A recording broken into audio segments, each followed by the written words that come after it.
Hi,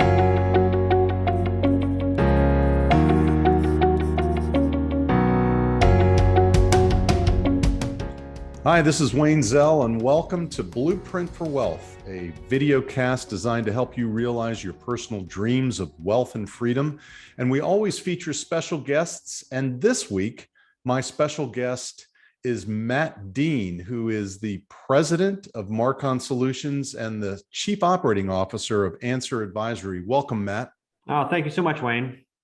Now, we've got a lot to talk about today because, you've come from working for other people to building your own company as an entrepreneur, and then ultimately exiting the company, but still with the company and still operating it. So there's a big journey and it's worthy of discussion.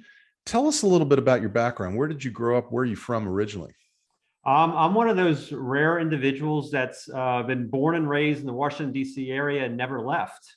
So I grew up in Maryland, right over where National Harbor is, and went through Prince George's County public school system and ended up going to Virginia Tech, getting my engineering degree. And at the time, I wasn't expecting or planning to work for the federal government, work for the government, but they were the only ones who offered me a job. So that was the direction I took my career. And I couldn't be happier with the way I started out my career. For anybody out there, I would certainly suggest or encourage you to start your career with the federal government. You get a lot of experience, and that's so interesting.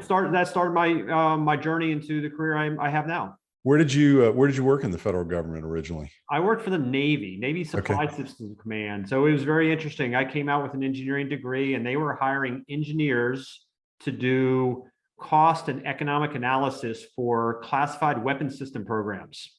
So I got to talk about and experience and get experience with all kinds of interesting technology programs that the Navy was doing that are, they used to be classified or now declassified.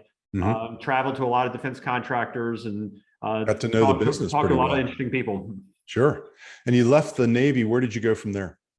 Then I went to work for, at the time, it was called KPMG Pete Marwick. So it was one of the large management consulting companies, and they ended up changing names a couple different times along the way. Eventually settled on Bearing Point.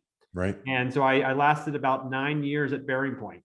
That's pretty good. Not too many people last 9 years at Bearing Point. It's no longer around, but it was a big company in the day. Oh, absolutely. I think that they probably made a little bit of a mistake and got encouraged to go public back in the .com era, like a lot of other companies were doing, and that was probably not the right move in hindsight. And that was a little bit of the beginning of the end of I think a great organization that eventually the group that I worked with eventually went into Deloitte, and so some of those same individuals and same groups are working for Deloitte now. Sure, I've had friends that were at Bearing Point as well, and they had the same experience. It's tough to go public, isn't it? I mean, I can't even imagine the stress and strain of maintaining a company in a public environment where you have to report earnings quarterly, and it's pretty high stress. So I'm glad you were able to get out of there. You started. Is that when you started Markon? Sort of. Okay. And so I left Bearing Point. I had an opportunity to go work for a small business that was doing work with the Marine Corps, and the offer was, hey, we've got everything at the Marine Corps handled. We'd like for you to come in there and help us develop business and diversify our business to the rest of the federal government. All right. And we'll back you up. You can sit there and sort of start your own division, and we'll pay you a salary and go. I said, okay, that sounds like a nice opportunity. Did that for about a year and started a contract within the intelligence community. And then the owners of that company decided they wanted to sell. Okay. And I was not interested in going with the new large company they were selling to. Right. And so I worked out a deal with the owners to take my one contract and spin it off into Markon and start my own business. And Markon, up until this past year, was in business for a long time, 17 years, right? 14 years. Yeah. 14. So we started in November of 2007. And so for almost 14 years, we were rolling right along. We started with just a couple people and one contract, and maybe a classic startup, growth story that we added one person at a time and one contract at a time, and we expanded to to other clients, and reputation got out, and we won more work, and then we won bigger projects. And eventually we got up to about a 260 person company.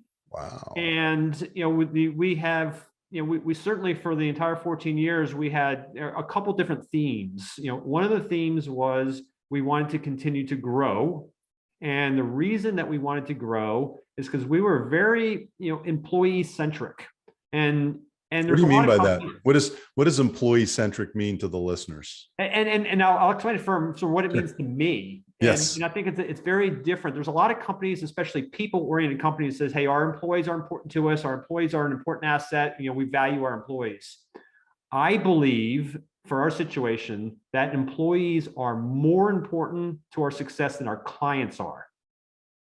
Employees are more important than our clients. And I don't think very many people would really say that and take steps to execute that. And we did. And so in my view, if we treated our employees truly like professionals, paid them like professionals, gave them a professional opportunity to impact the organization, then they would do great things for our clients. What were some of the secrets? What were some of the secrets, out of my curiosity, for other entrepreneurs who are listening? How did you really make it employee centric so that the employees were the most important function of the business? Maybe give you an example. Yeah. We had a situation where one of our employees wanted to expand his career in a different direction versus the client he was supporting. And so we talked to our client about it and says, hey, we're gonna move this employee and we'll backfill with a different employee who's going to do a great job. And the client threw a fit. The client says, no, you can't do that. We've got an important project. We're not doing that. And so we had a choice to make. Do we follow the best interest of our employee who wanted to move and take their career in a different direction? Or do we cater to the whims of our client? So we took the best interest of our employee. We lost our client. Our client basically got rid of us. And I'm perfectly fine with that outcome. And so so those types of things, those actions get out, the word gets out, those are the types of actions that we're willing to take. And then employees are obviously willing to work very, very hard if you're willing to have their back. The loyalty that you must generate from that type of behavior is incredible. I mean, to be able to stand by your employees to the point where you're losing a client, I actually admire that. I'm in a very different business, but I respect that. And, you've taught me a lesson today of the employees really are the lifeblood of your business, aren't they? Well, yeah, we're clearly a people-based business. And so our job is to sell hours and thought leadership to clients, and they pay for that. And so if our product, if you will, which is our people, if it goes away, or if they're not motivated, or they're not really dedicated to helping us achieve our strategic goals, well, they'll go someplace else. There's lots of good options around here. We hire very, very talented people, and talented people have options. So if we don't value them, and not just say it, but actually take steps to truly value them and make sure that they know that it's not just words or it's just something that I, as the president of the company, say every once in a while. If we really show it through actions, then we can build something great. Are there any other secrets that you can share with the listeners as to valuable tips to keeping employees motivated and loyal and working hard? That's obviously not obviously, but I think it's a loaded question. I think the other part I think that we ended up doing well for a long, long time, and I think that fits into that, is that we were very transparent and clear with words and actions that we were willing to give up current year financial success for the future. And so that's sort of the mindset of a growth company. Right. But many companies, especially in the government services industry, aren't willing to do that. They sort of live on the edge of profitability, and they're not really willing to give up current year profit or success. And so if we're willing to do that, meaning, hey, we'll give someone a little bit more money, or we'll give a bigger bonus, or we'll make sure that we have more contributions to our 401k, even if it's something that we probably could get away with and make more money this year. And then in my situation as an owner of the company, that's money that I could in theory take for myself. And if I choose not to do that, then it really shows through action that you're truly putting the best interest of your employees and the best interest of the future of the company in front of, at times, financial success. Now, I remember talking with you a few years ago, and you had indicated that, you were kind of happy with just growing the company and keeping it growing. And then I just found out that you sold the company to Answer Advisory. And just tell me about the path that you went on to get to where you ended up selling it. How did you make that decision, and how has it worked out post acquisition? Yeah, the decision was certainly hard, but the themes that we had in the very beginning, that we wanted to grow, and we wanted to grow to create opportunities for employees to expand their careers, was still the case. And when we got up to about 260 employees, and this was middle of 2020, that this sort of started, actually, it should even before that, say 2019, we started to slow down our growth. And we stopped creating as many or as fast of opportunities for talented employees to expand their careers. Okay. So what do talented employees do when that happens? They go someplace else. Yeah. And we started seeing that.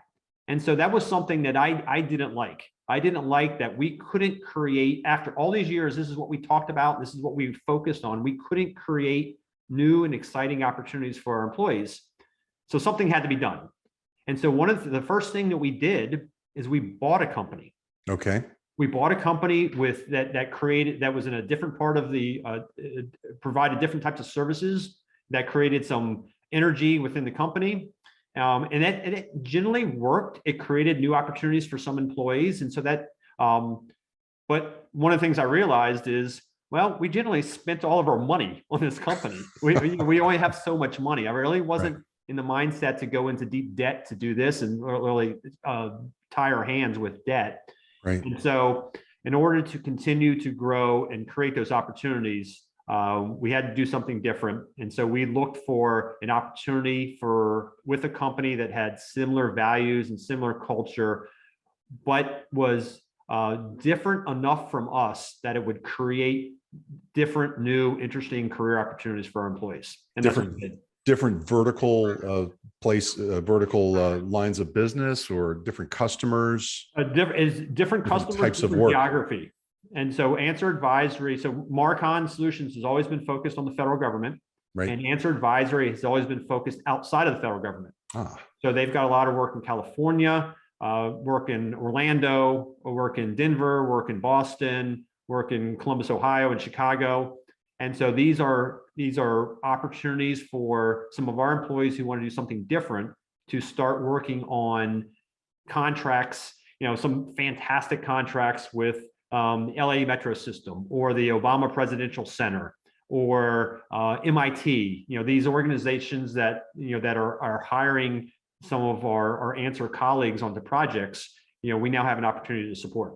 That's cool. I mean, yeah, it's really, and vice versa. We're finding that the Answer employees that we're now working with, they're very interested in working with some of our clients. We work with the White House, we work at the Pentagon, we work at the CIA headquarters. These are very interesting, very high mission, high visibility clients that we get to work with.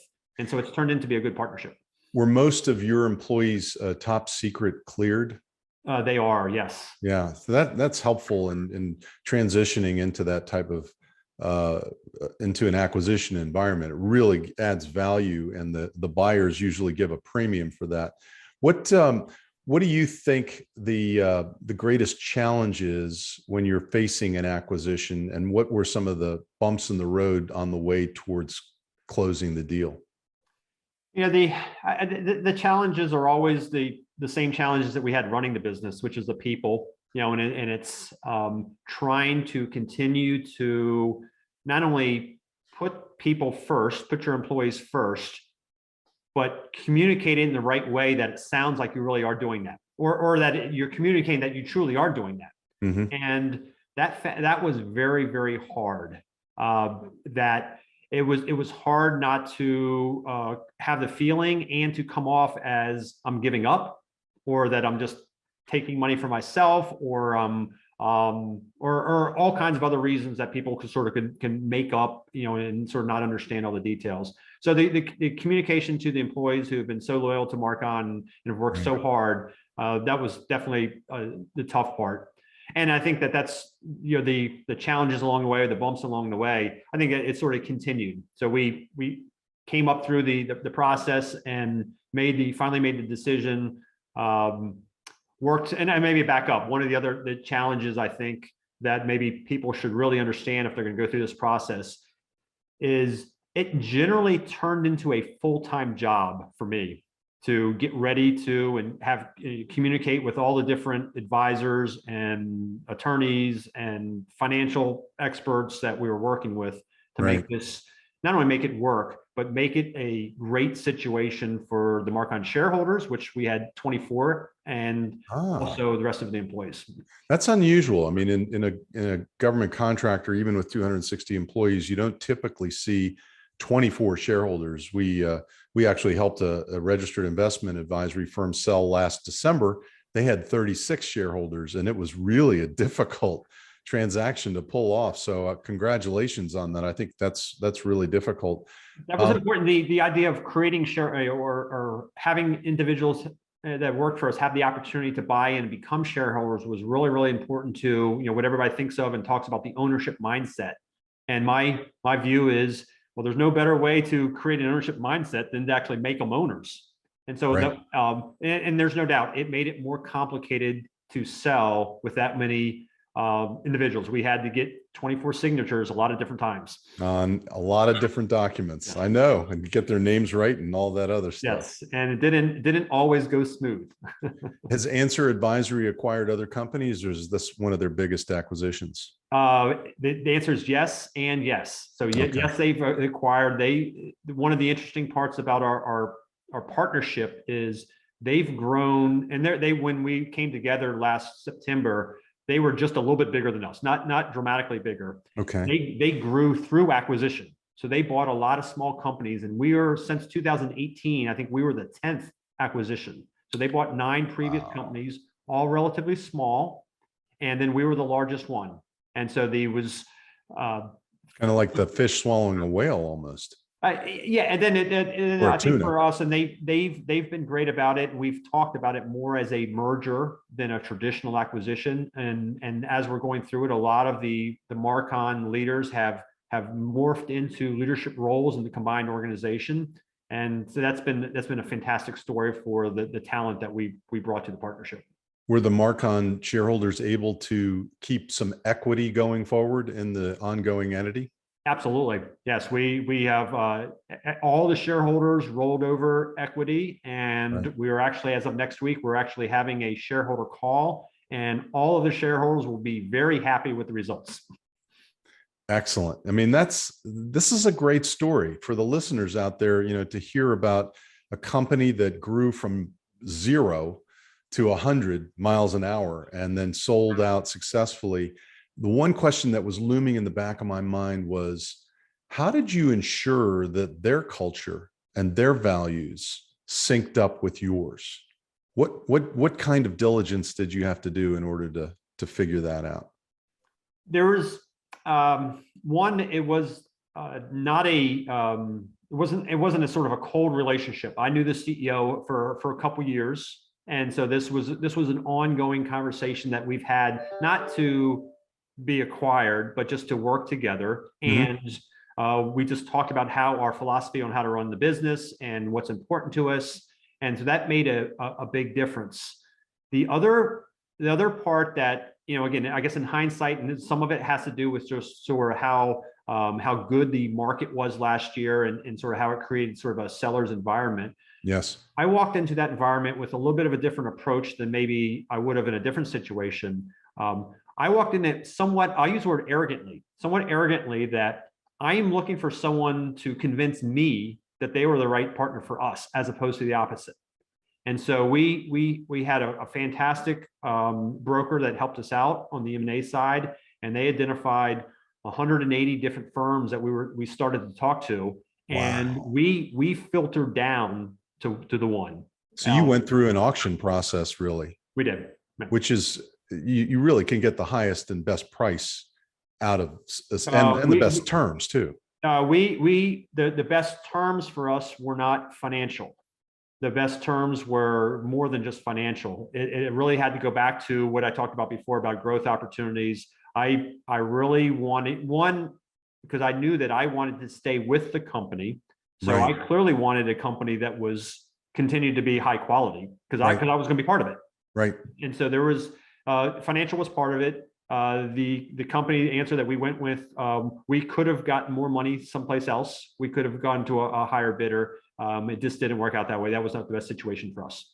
So I think long term with the way it's working out, who knows with some of the other players, but I'm very happy with the way things are going financially now. I have to tell you that those sellers who go through that type of process to sell, who emphasize culture, values, and employee-centric focus are the ones that are going to have a successful exit. It's going to be the best result, not just for you as the founder and a majority shareholder, it's going to be the best result for the company, and it'll result in very happy people all around. I've seen the opposite happen, where the seller wants to maximize the price and the employees leave. Yeah. And so how has it been since the acquisition? Are employees seem to be rallying behind the new structure? Yeah, we last September when we did the acquisition, I think we had 260 employees. We now have 330 employees on the federal side, and so that plus 70 is approximately half new hires and half we've actually acquired another company into the federal business unit, the Markon side, and the turnover is lower than our historical levels.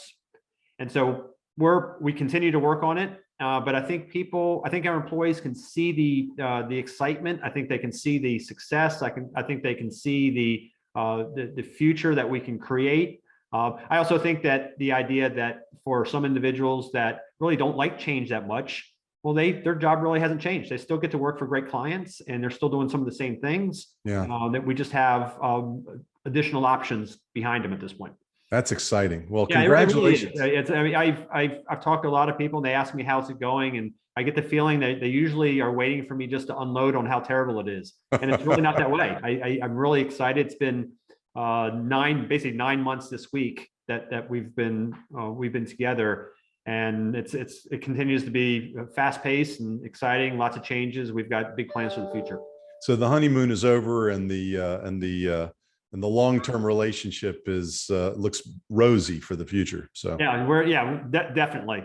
Awesome. I think one of the most exciting parts is some of the great Markon leaders are taking on significant roles in the combined company. It's not a typical situation where the acquiring company is putting their thumb on everybody else and to say, sort of, shut up and color. We are the acquirers. Do what I say. It has not worked out that way at all.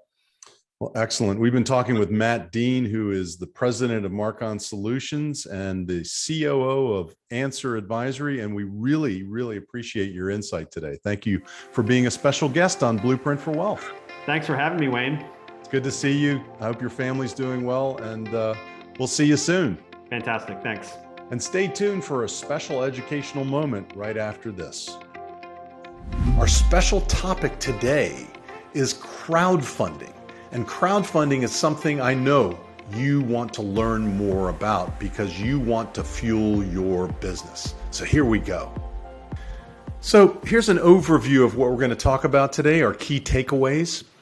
We're going to talk about what crowdfunding is, the types of crowdfunding that are available, what the securities law issues are, because they're really important and you need to know this if you're going to engage in crowdfunding, and then talk about some of the securities that are offered in crowdfunding, including the SAFE, which is a form of crowdfunding security. So what is it? It's raising money from the general public in a way that we couldn't do really before 2012. It's an alternative method for entrepreneurs, creative thinkers, and nonprofits to get funding. You can pool together small amounts of money from a group of people that share your passion or your vision and that you interact with online using a social media through an approved intermediary platform.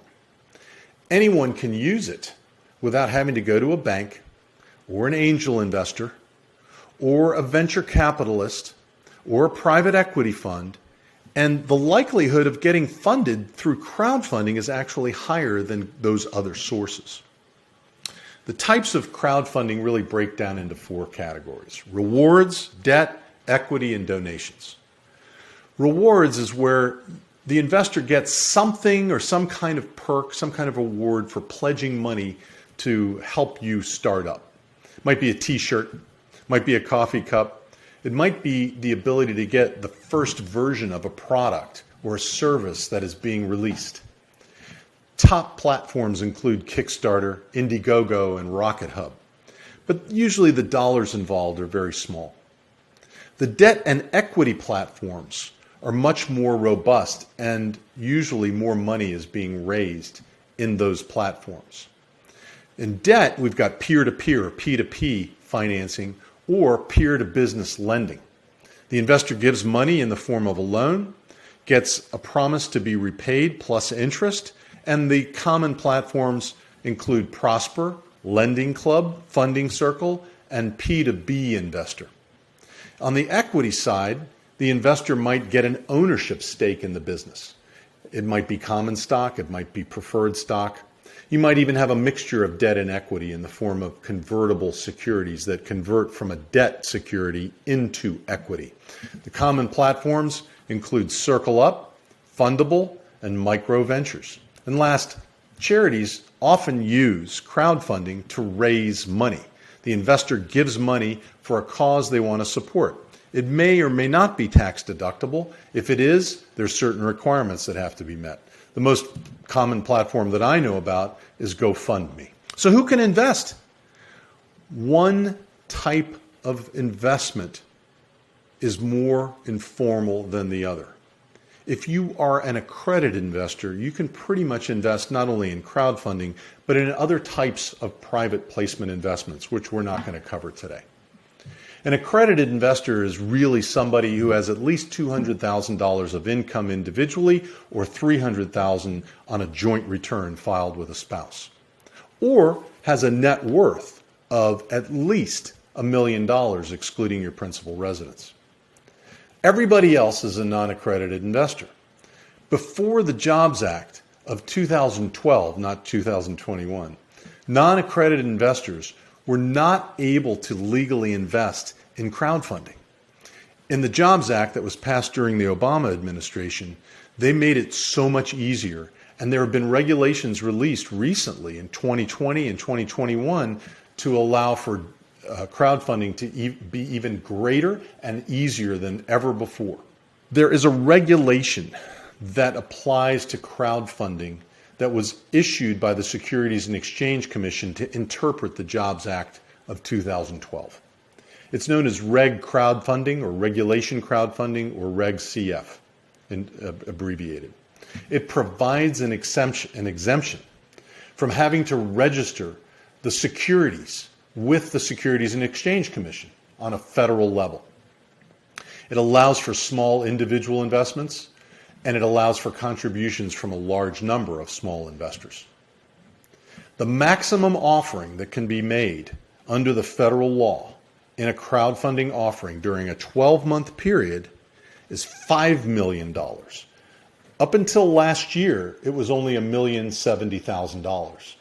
The regulations increased the threshold, and that is a huge positive change for people who want to use crowdfunding. Reg CF continued, it has investment limitations on what an investor can invest and how much they can invest over this time period. Basically, for a non-accredited investor, if the investor's annual income, so their compensation income, their dividend income, or their net worth is less than $107,000, then the investment limit is the greater of $2,200 or 5% of the individual's income or net worth, whichever is greater. Again, there's a limitation on the amount that an investor can invest in one crowdfunding deal.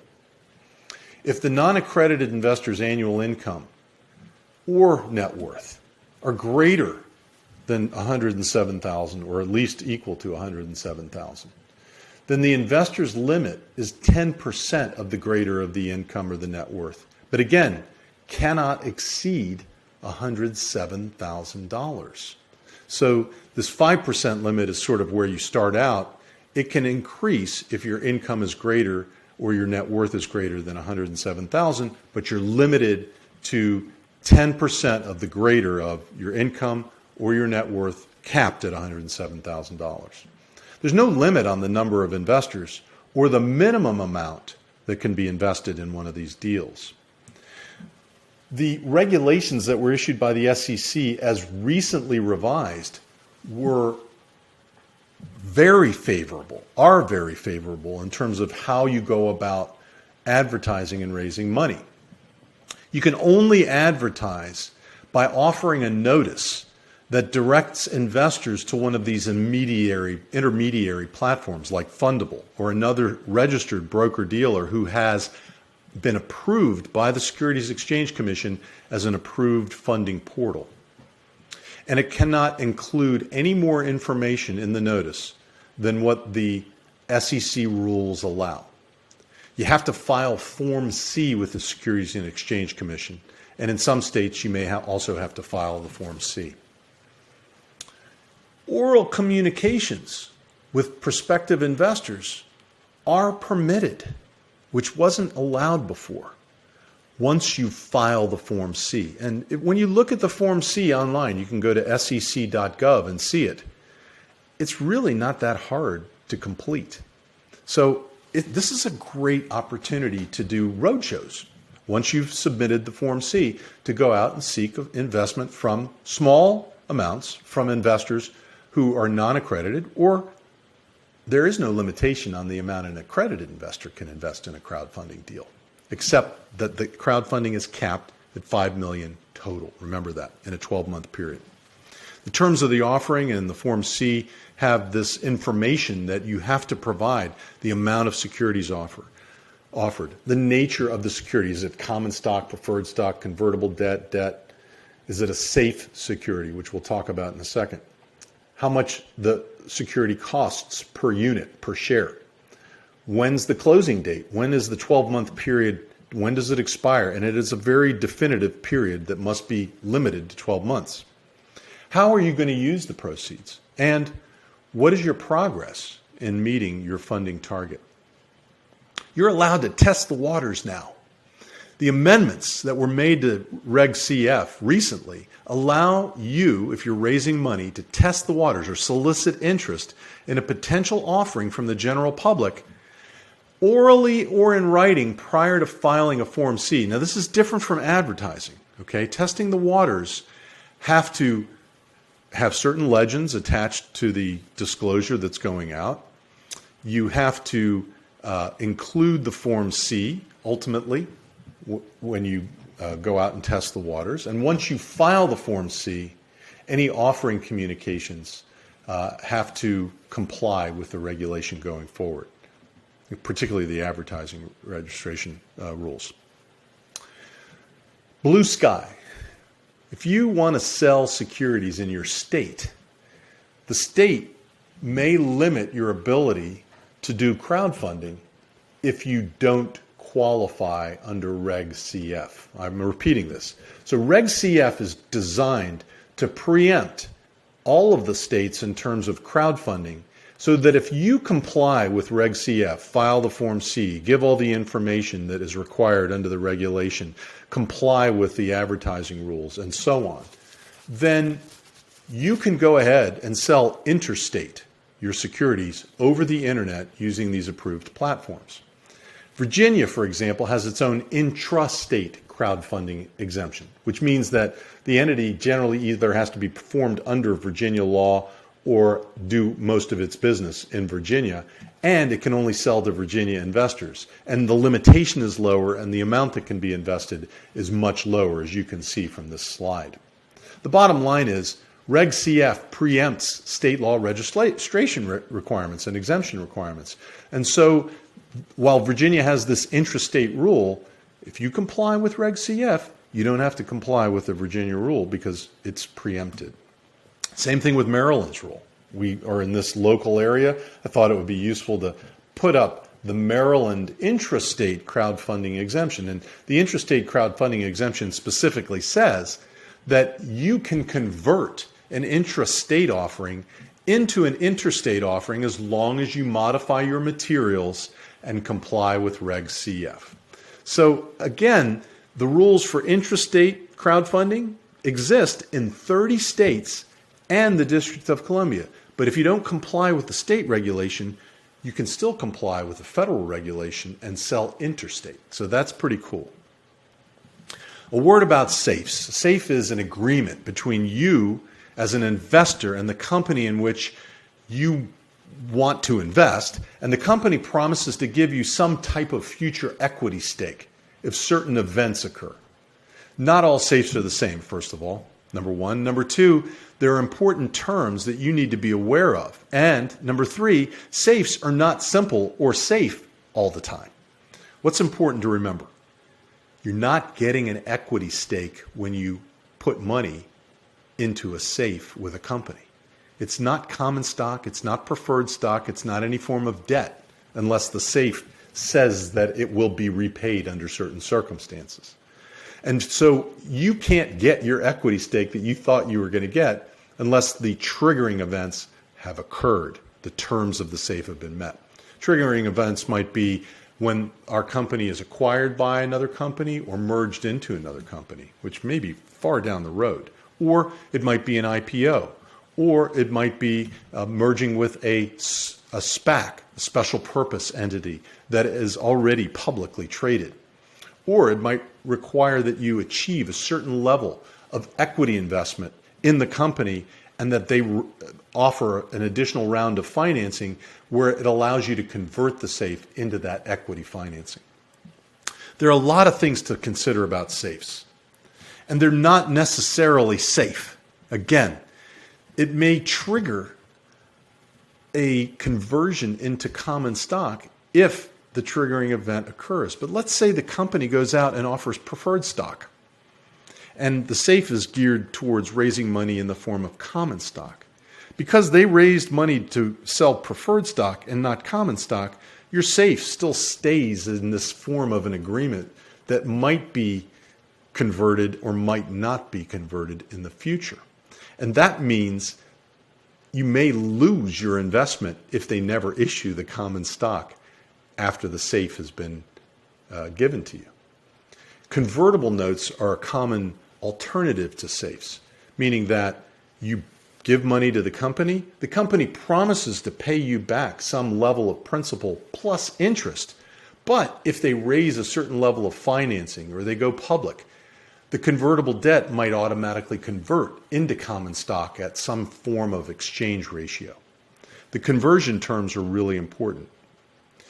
You have to look to see whether or not there's a repurchase provision so that it allows the company to repurchase your right to convert into equity instead of being converted into equity so that you can get your money back. You've got to know what happens to your money if the company dissolves or liquidates. Are you just a general creditor lining up behind everybody else to get your money back? Are you even a creditor? And do you have any voting rights associated with your safe?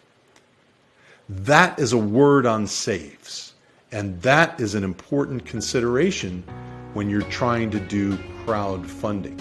So you can do a safe, you can invest in a company through a safe, but be careful when you're issuing securities that are in the form of a safe.